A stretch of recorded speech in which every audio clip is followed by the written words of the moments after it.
अक्टूबर 1947 भारत और पाकिस्तान दो नए नए मुल्क अपनी आज़ादी का जश्न मना रहे थे। सरहदों के दोनों पार लाखों लोग उजड़ रहे थे, लेकिन कश्मीर की वादी में तब भी एक अजीब सी खामोशी थी।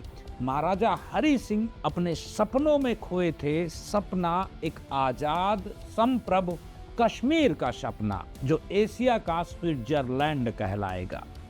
लेकिन 21 और 22 अक्टूबर की दरमियानी रात उस खामोशी को चीरते हुए हजारों की संख्या में हथियारबंद लोग सीमा पार कर कश्मीर में दाखिल हुए।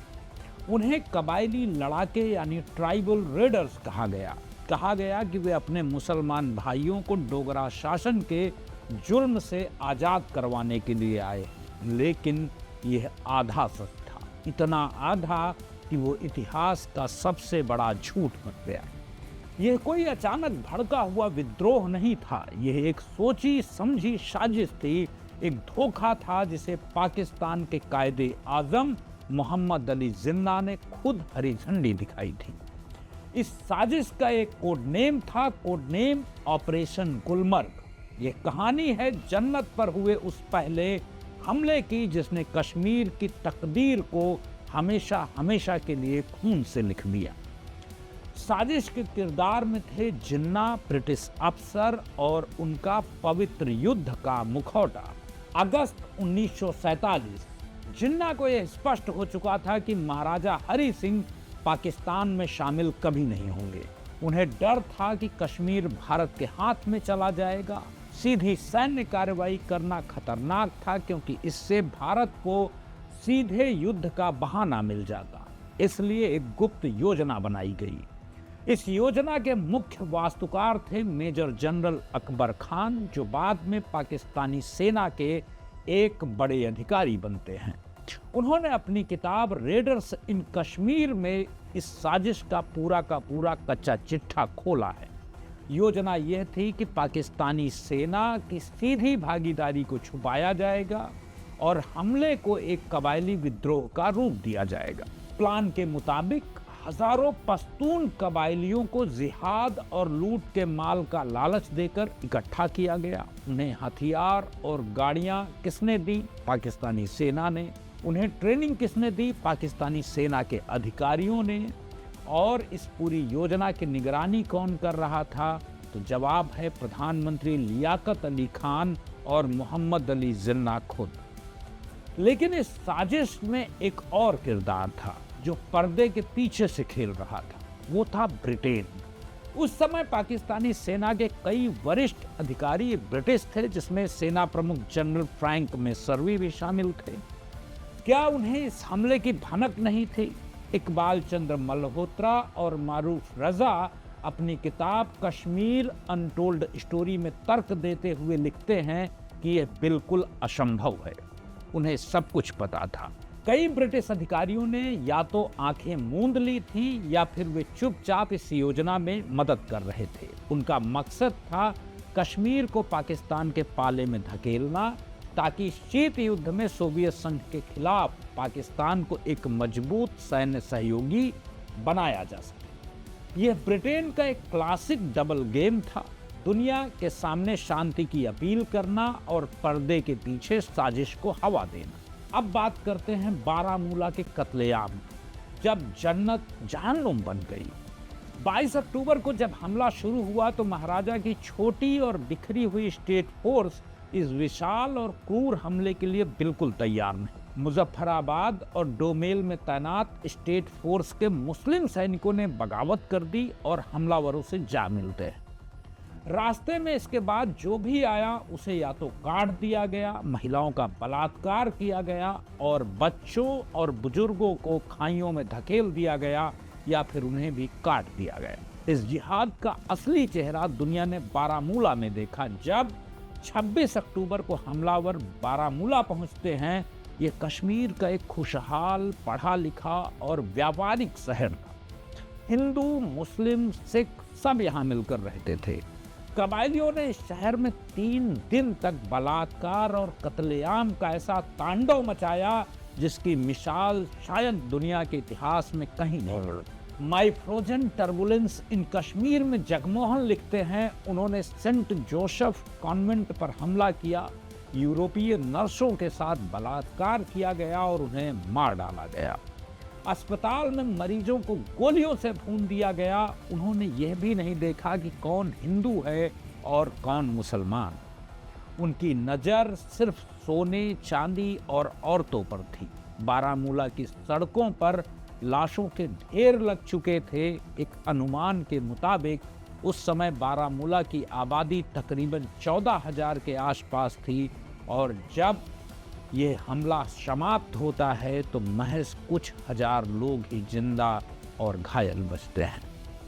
ये वो 3 दिन थे जिसने कश्मीर की रूह को हमेशा के लिए जख्मी कर दिया। अगर कबायली बारामूला में लूटपाट के लिए ना रुकते तो वे आसानी से श्रीनगर पहुंच सकते थे, जहां हवाई अड्डे पर कब्जा करने के बाद कश्मीर की कहानी शायद आज कुछ और होती, लेकिन उनका लालच ही उनका दुश्मन बन गया। अब बात करते हैं ब्रिगेडियर राजेंद्र सिंह की शहादत के बारे में। The saviour of Kashmir brigadier Rajendra Singh. जब बारामूला जल रहा था तब श्रीनगर को बचाने के लिए एक दीवार खड़ी थी। ये दीवार ईंट या पत्थर की नहीं बल्कि इंसानी जज्बे की थी। इस दीवार का नाम था ब्रिगेडियर राजेंद्र सिंह। महाराजा हरि सिंह ने 23 अक्टूबर को अपने chief of staff brigadier Rajendra Singh को बुलाया और हुक्म दिया दुश्मन को आखिरी सांस तक। ब्रिगेडियर के पास महज 150 सैनिक थे। वे जानते थे कि वे हजारों हमलावरों को कभी नहीं हरा सकते, लेकिन वे उन्हें रोक जरूर सकते हैं। अगले 4 दिनों तक ब्रिगेडियर सिंह और उनके मुट्ठी भर जाबाजों ने उरी से लेकर बारामूला तक हर मोर्चे पर हमलावरों को उलझाए रखा। उन्होंने एक एक इंच जमीन के लिए लड़ाई लड़ी। उन्होंने पुलों को उड़ा दिया ताकि हमलावर आगे ना बढ़ सकें। वे पीछे हटते, फिर लड़ते, फिर पीछे हटते और फिर लड़ते, लेकिन उन्होंने कभी हार नहीं मानी। उनका सिर्फ एक मकसद था, भारतीय सेना के श्रीनगर पहुंचने तक हमलावरों को श्रीनगर से दूर रखना। 27 अक्टूबर को श्रीनगर से कुछ ही मील दूर वे लड़ते लड़ते शहीद हो गए। उन्होंने अपना शरीर तो खो दिया, लेकिन वे कश्मीर की आत्मा को बचा गए।